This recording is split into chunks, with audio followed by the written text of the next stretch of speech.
اس سے پہلے سورہ بقرہ کی مختلف آیات کا خلاصہ پیش کیا گیا۔ ابھی اپنے سامنے جو آیت کریمہ ہے، یہ آیت کریمہ کب نازل ہوئی، اس سلسلے میں الگ الگ اقوال پائے جاتے ہیں۔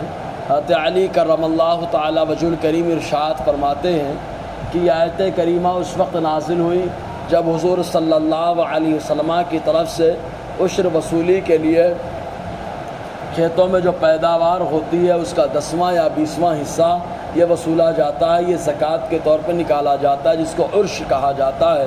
تو حضرت علی فرماتے ہیں کہ جب باغوں میں کھجور لگ جاتے اور عشر کی وصولی کے لیے، زکوٰۃ کی وصولی کے لیے کوئی جاتا تو وہ لوگ ایسا کرتے کہ اچھی کھجوریں الگ اور ردی کھجوریں الگ کر دیتے۔ جو اچھی کھجوریں ہوتی وہ گھر والوں کے استعمال کے لیے اور خرید و فروخت کے لیے رکھ لیتے، اور جو ردی کھجوریں ہوتی ان کو جو عشر اور زکوٰۃ کے طور پر دیتے۔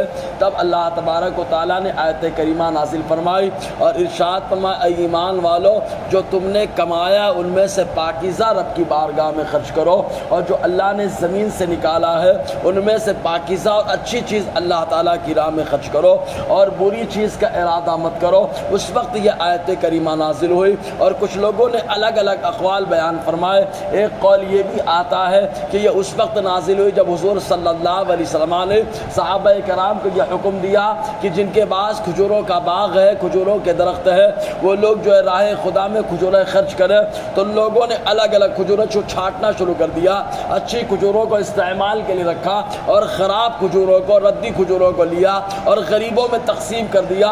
حکم مصطفیٰ صلی اللہ علیہ وسلم کے پیش نظر کہ حضور نے فرمایا خرچ کرو، تو ردی کھجوروں کو خرچ کیا۔ اس وقت یہ اللہ تعالیٰ نے آیت کریمہ نازل فرمائی۔ چنانچہ اللہ تبارک و تعالیٰ ارشاد فرماتا ہے، یا ایھا الذین آمنوا انفقوا من طیبات ما کسبتم، اے وہ لوگ جو ایمان لائے۔ یہ لفظ وہاں پر استعمال کرا جاتا ہے اللہ تبارک و تعالیٰ کی عادت جاریہ کے مطابق کہ جب اللہ تعالیٰ کوئی بڑا کام ایمان والوں سے لیتا ہے تو ارشاد فرماتا ہے، اے ایمان والو، تم نے کلمہ پڑھ لیا، مطلب مان لیا، اب مجھے وہی کرنا ہے جو میرے مولا کا حکم ہوگا، اب مجھے وہی کرنا ہے جو مصطفیٰ کا حکم ہوگا۔ اس لیے اللہ تعالیٰ فرماتا ہے، اے وہ لوگ جو ایمان لائے، انفقوا، خرچ کرو، من طیبات ما کسبتم، ان پاکیزہ چیزوں کو جو تم نے کمایا ہے، یعنی تمہاری کمائی میں جو اچھی چیز ہے اللہ تعالیٰ کی راہ میں وہ خرچ کرو۔ وَمِمَّا خَرَجْنَا لَكُم مِّنَ الْأَرْضِ، اور ان چیزوں میں سے جو ہم نے تمہارے لیے زمین سے نکالا ہے،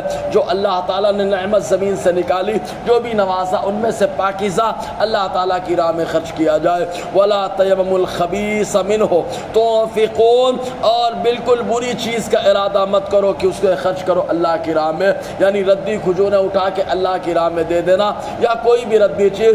آج بھی اکثر ایسا دیکھا جاتا ہے جو نوٹیں کہیں نہیں چلتی ہے، وہ نوٹ کو مسجد میں، مدرسے میں استعمال کرنے کی کوشش ہوتی ہے، جبکہ اللہ تعالیٰ فرماتا ہے ان کا ارادہ مت کرو۔ وَلَسْتُمْ بِآخِذِيهِ، تم خود حالانکہ لینے والے نہیں ہو، إِلَّا أَن تُغْمِضُوا فِيهِ، مگر یہ کہ چشم پوشی سے کام لو، نظر انداز کرو تو لے لو گے، ورنہ لینے کا ارادہ نہیں ہوگا۔ وَاعْلَمُوا أَنَّ اللَّهَ غَنِيٌّ حَمِيدٌ، اور جان لو کہ اللہ بے نیاز ہے، سراہا ہوا ہے، اسے تمہارے مال کی کوئی ضرورت نہیں ہے، اسے تمہارے خرچ کی کوئی ضرورت نہیں ہے، لیکن اللہ تعالیٰ نے خرچ کروایا اس لیے کہ وہ ذریعہ دے رہا ہے تمہاری ترقی کا، کہ ہم نے تم کو مال دیا، خرچ کرو میری راہ میں، ہم تم کو 1 کا 10 بھی دیں گے، ہم تم کو 1 کا 70 بھی دیں گے، 1 کا 100 بھی دیں گے، 700 بھی دیں گے۔ وہ اللہ تعالیٰ ہی نے مال سے نوازا ہے، وہ جسے چاہے مالدار بنا دے اور جسے چاہے آزمائش کے طور پر اللہ تعالیٰ فقر و فاقے میں مبتلا کر دے۔ یہ اس کا کرم ہے کہ دینے کے بعد خرچ کرنے کا حکم عطا فرمایا۔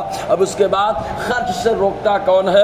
آدمی کو نفس روکتا ہے یا شیطان ورغلاتا ہے؟ تو اسی تعلق سے آگے گفتگو ہے، انشاءاللہ اس پر روشنی رہے گی۔ اللہ تعالی ہم سب کو فیضان قرآن، برکات قرآن سے مالا مال فرمائے۔